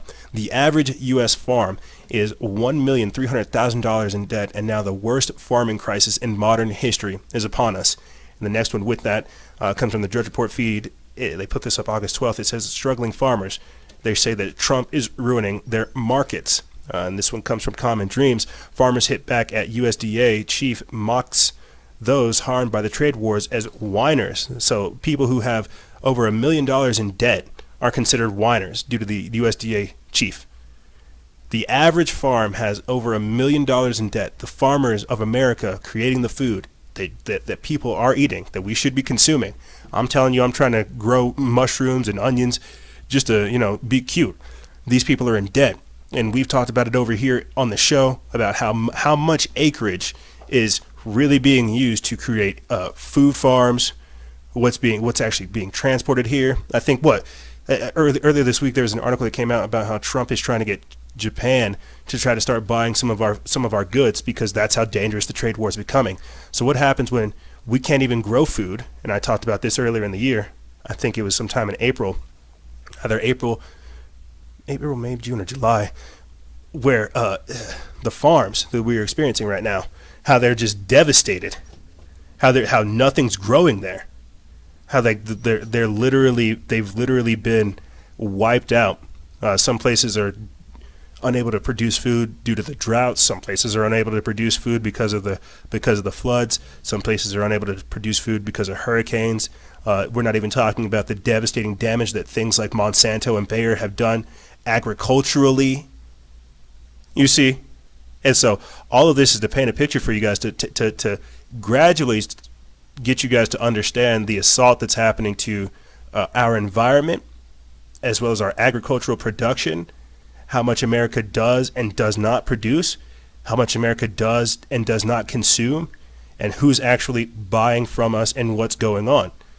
I mean, again, do you know where your food comes from? Are you producing it? Are you killing it? Are you saving it? These are all like very real things that people have to start thinking of. I mean, people are freaking out about the conditions of immigrants in the camps. Well, what happens whenever you can't even go to like Walmart to get food? You see here, boom, right there. I'm going to pull this up for you guys just to get this on record, since we're talking about the farming crisis that's happening here in America. This is put up June 24th. It's from Natural Blaze. Shocking before and after photos reveal the truth about the widespread crop failures that are facing in 2019. And if you guys look at this guy's 1 year ago, he's standing in his field, hands up. The crops are as big as like they're up to his forearms. A year later, they're underneath his feet. June, and this is in Indiana, June 11th, 2018, full crop field, everything's looking nice. June 19th, 2009, everything's barren and dead. Nothing's growing in Nebraska, Kansas, Illinois, and this is crazy. Flooding. An accurate picture of how the spring of 2019 has been so far. Yes, that is a sea turtle. That is a turtle swimming in the corn. Our whole ecological and environmental system's all jacked up because you have people like Bill Gates and Harvard spraying calcium carbonate into the sky, spraying chalk into the sky. You have former disgraced CIA director John Brennan agreeing to spray things like stratospheric aerosol injections, spraying chemicals in the sky to reflect the sunlight. This is what I mean by everything being all jacked up. And these guys, these technocrats, these are the people behind these types of things. So think about that. Trump's trade war is getting nobody to buy our crops. And on top of that, we can't even sell the crops that we made from last year. So what do you think this is going to do to our environment? And I don't want to scare people. I don't want to freak them out. But this is all stuff that's, again, not getting talked about, not getting published. Mainstream media is trying to shy away from it because, again, orange man bad. I get that. But we're not really talking about effective solutions and what's going to come after this.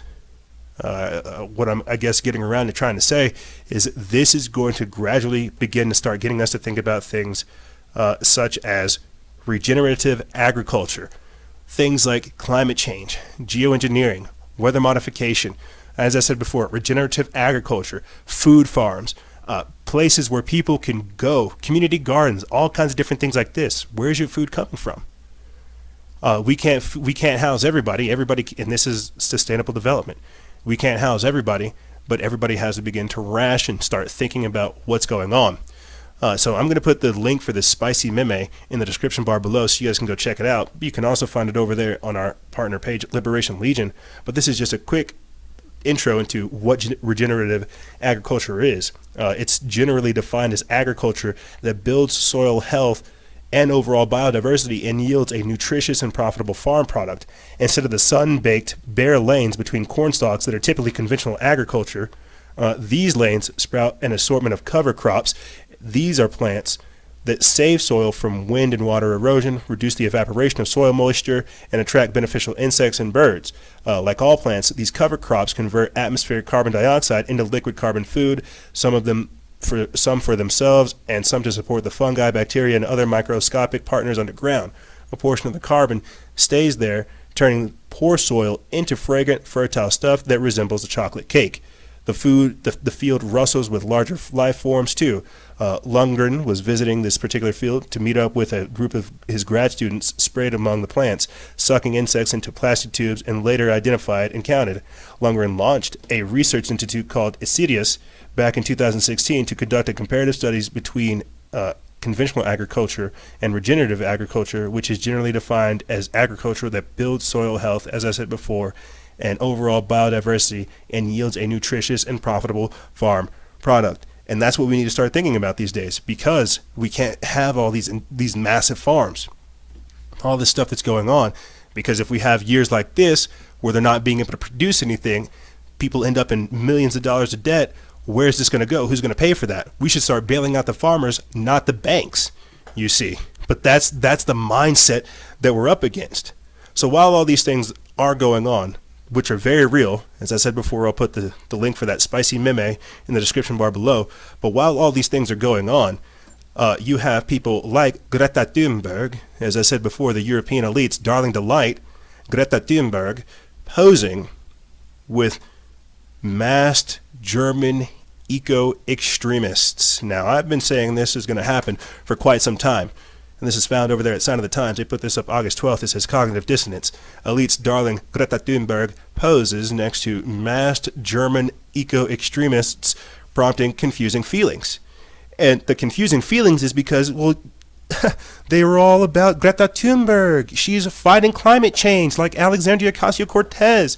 And former Governor California Governor Jerry Brown. She's combating climate change. She's fighting for our future. She's making sure everybody's reducing their carbon footprint, reducing greenhouse gas emissions, right? So why would she be standing next to these eco-extremists? Well, because Google doesn't love to tell you guys these things, and you sure as heck won't find it over there on FedBook. 2 weeks ago, ironically enough, Greta Thunberg and Alexandria Ocasio-Cortez met up to talk about how they wouldn't deal with Trump. Got no media coverage. So for her to go back to Germany, link up with these extremists, well, essentially what I'm guessing happened during that conversation is Alexandria Ocasio-Cortez told Greta, hey, look, you need to make your own Antifa, because that's how I got up in here. You need to make your own eco-extremists that go out there and destroy those factory farms. You need to find yourself some eco-extremists that run up in restaurants like Antifa did to Ted Cruz. Remember, whenever he was eating with his wife, right? And Antifa ran up in there and said, "Beta's way hotter than you, bro." Remember that? Those chicken neck weirdos when they ran up in that nice fine dining restaurant just to heckle Ted Cruz. Well, that's what Alexandria Ocasio-Cortez is saying to Greta. She's saying you need to find you some eco-extremists that can carry out the destabilizing psychological operations that you need to get your viewpoint across. Let me get into this article, because I'm just guessing that's what happened. But let me get into this article. It says Swedish teenage climate campaigner Greta Thunberg stands next to German climate activists as she visits the Hambach Forest, Germany on August 10th, 2019. The young Swedish environmentalist Greta Thunberg, who has found attentive audiences among Western elites and media alike, has flabbergasted a German politician and police by posing with a masked, quote, left-wing extremist. Thunberg, 16, who rose to fame last year after organizing school strikes against climate change and has since attended an array of high-level meetings and conferences, has unexpectedly visited Germany's ancient Hambach Forest on her way to 2 climate conferences in the Americas. Just ahead of her journey across the Atlantic aboard a multi-million-dollar racing yacht. Now, before I continue on, what they're talking about right there is quintessential, or it's just like, it's enormous for me. Greta Thunberg, 16, organizing climate strikes. I think it's like Friday. It's like every Friday or something like that. I don't know. But it's like every week or so she's running these protests where kids aren't going to school. They're protesting for climate change. And I just think that's crazy because you have education taking a backseat to politics and politics leading education. So when you have this 16-year-old basically riding on this multi-million-dollar yacht, getting all your other kids out of school, well, you see where that's going to go. You see. So who's paying for that multi-million-dollar yacht? Who's paying for her to do all this traveling? Who's paying her to do all these types of things? But continuing on with this article, it says, but it was not just another of Thunberg's eloquent speeches filled with doomsday messages that drew the attention of politicians and media. Located in West Germany, Hambach Forest is the arena of a long-standing battle between environmentalists-turned-squatters and Germany's second-largest electricity producer, RWE, which operates a local open-cast coal mine. Much of the dismay of a local politician and a police official, the now prominent climate activists seemingly sided with those whom German security services have branded extremists for quite some time. Photos taken at the scene show Thunberg posing next to a masked figure in black alongside local environmentalists. The veiled woman is one of the squatters who occupied the 12,000-year-old forest in an attempt to prevent it being razed to the ground for the sake of the mine expansion. The local eco-activists have a long and troubled history with authorities as they occupied various areas of the forest and even built tree houses there while blocking the roads and railways leading to the mine. Police attempt to forcibly remove them from the area often ended up in the clashes and violence. The German Domestic Security Force Service, the BFV, have designated them as left-wing extremists. So again, a German version of Antifa. So why would she be in that, again, multi-million-dollar racing yacht coming over here to America to figure out how to activate and mobilize these people? You see, this is what I mean by encouraging extremism. You see. Eco-extremists. This was the quintessential thing that I wanted to pull up for you guys when we talked about this, because what we're talking about is the commercialization of climate change, where, again, everybody has to be on the same point, where we're all on the same page. Now, I had tried to talk to you guys about this towards the end of last week's episode, and how there was a report that came out about how many environmentalists were murdered each week, and how that plays into them promoting this agenda, trying to change the narrative and get this stuff out here. And so I'm going to play for you guys this quick clip to get it on record in this session. But here it is. This is from the Minds Unleashed. They reposted it from Common Dreams. And I think this is a video with captions, so I'll try to read it to you. It says, Defenders. This is from Global Witness.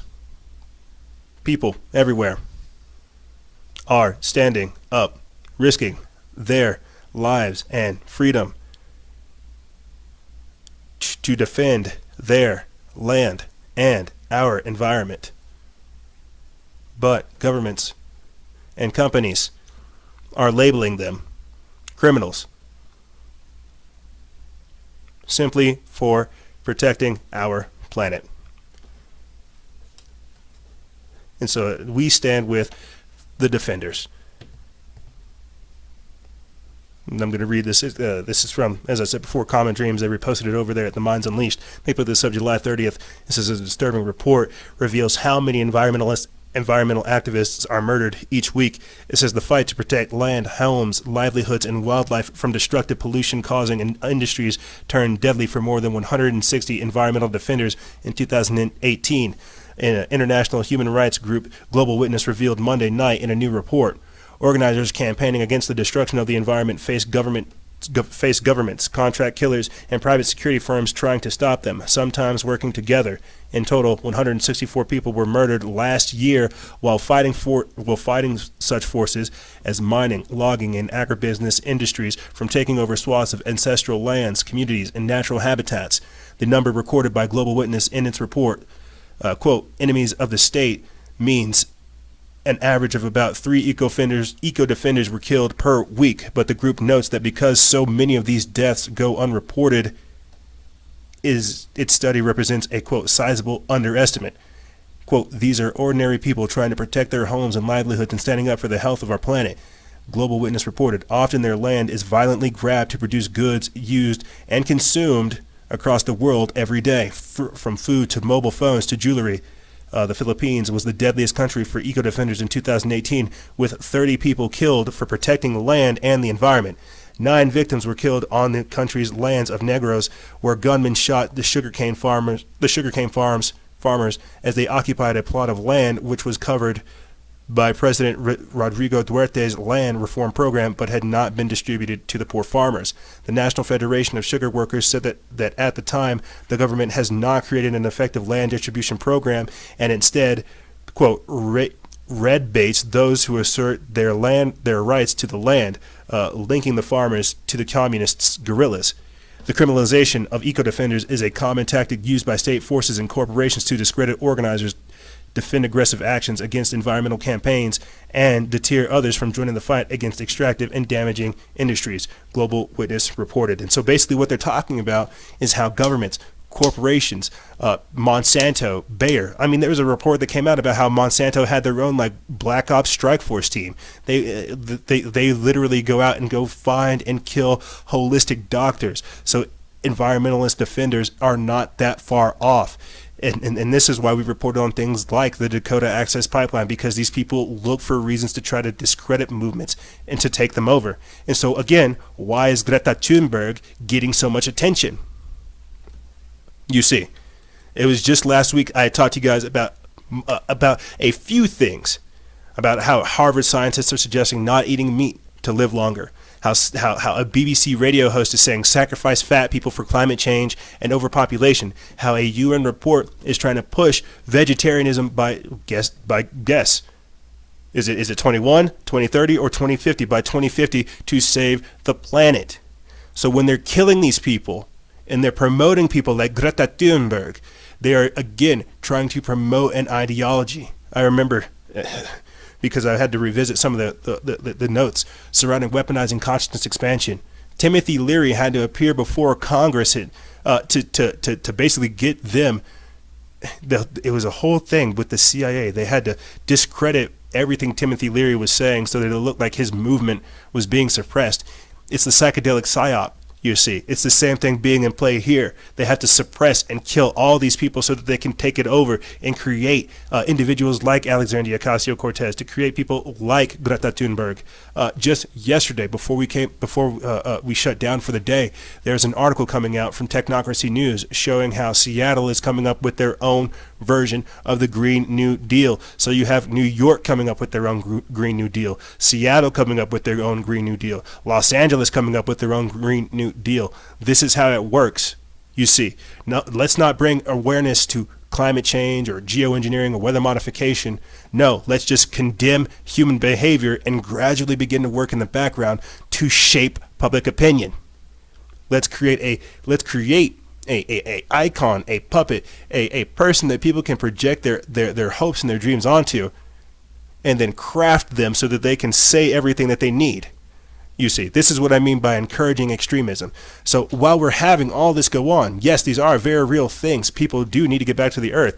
Anthropogenic climate change is a very real thing. Humans' impact upon the earth it's documentable. You can find it like in the sediment of the earth for sure. But what they're talking about these days is going to promote that scarcity mindset. It's going to promote that minimalist mindset. It's going to promote that vegetarian, vegan mindset to where we have to ration everything. This is what I mean by the scientific dictatorship, the technocracy. This is why these people are already trying to create an environment that shuns you for your actions. That has, I remember it was like almost a year ago. I remember reading to you guys about how these technocrats have a formula to calculate the CO2 emission of a sandwich and how much it takes, to produce all that, and how much that is in gas distance. It's crazy. But my point behind firing up all this at the very end is to show you how these people are encouraging these extremes. And what happens when a society doesn't have an abundance? What happens whenever everybody's just fighting for the bare minimum? You see, this is again what I mean by the encouraging of extremism. And if they can create a society that has these kinds of understandings or perceives society as such, all we're going to be doing is fighting at each other's necks, saying you're not doing enough for everybody else. This is the gradual takeover of society. This is the communist socialist agenda, and they're using environmentalism as its cover. So I don't want anyone to tell me I don't care about the earth, or care about animals, or care about my imprint upon the realm. I don't want anyone to tell me that. I have an issue with these people, as I said before, commercializing this and then pushing it out there, because there are individuals who are fighting for everyone's freedom, for everyone's future. And guess what? They're not riding in a multi-million-dollar yacht. They're building tree houses for individuals so that they can create a home and a harmonious environment. And this is what I mean by people fighting back against the system. This level of civil disobedience is what's required. And we're seeing that. As I said before at the start of the show, this is the time of upheaval. This is the time of change. And we are history's actors. And all we have to do is create yesterday, today. Or create tomorrow, today. You see. This is globalization negotiations, covering up elite crimes and encouraging extremism.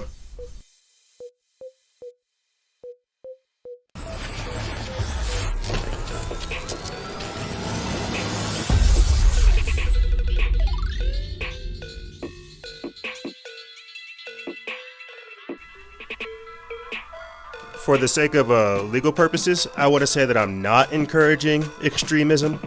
I want to say that that's what we were covering, just for the sake of legal purposes, just in case, we travel back in time and they listen to this and they think, oh wow, that guy Freedom Faction, he said go do all these things. No, I didn't say do these things.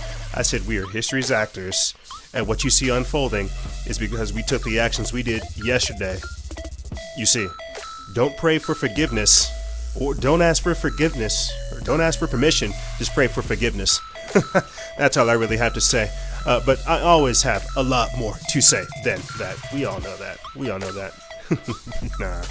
But yes, no. Last few things just to let you guys know. We will be launching that Liberation Life Coaching session through Liberation Legion. I'll be letting you guys know more about that here in the future and how all that develops. But again, that's how all this grows. The work has to change. As I tell you guys all the time, we have to diversify the information because you guys deserve it. Make sure you stay safe out there, gang. And remember, guys and gals, stay vigilant. Expose lies and share truth. This is Noise Era, Freedom Faction, out.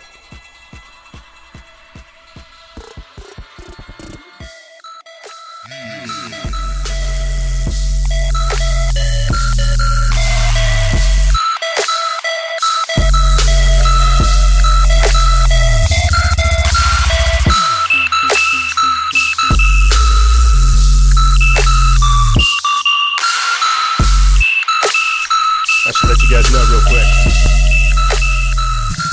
Check the links in the description bar below. You can find everything we talked about and more in the description bar below. That's what I got. Later.